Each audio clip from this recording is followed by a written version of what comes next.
All right, so this one says, which statement about the end behavior of the logarithmic function f of x equals log of the quantity x plus 3 minus 2? Well, that's the same function that we had a couple problems ago, where I want you to remember this is going to shift it 3 units to the left,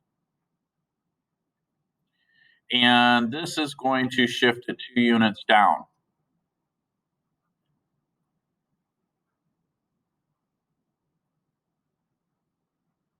Oops, from the parent function.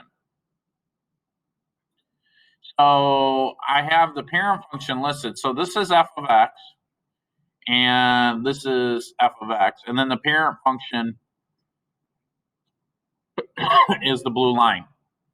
So on the last problem, we looked at it as it went to the left. Actually, that's the exact same question.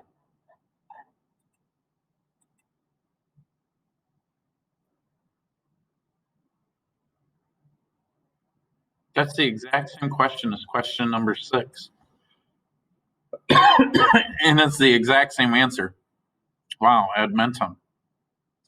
So it says as x decreases, I'm going to record it because there'll be a kid that'll, because it's worded slightly different.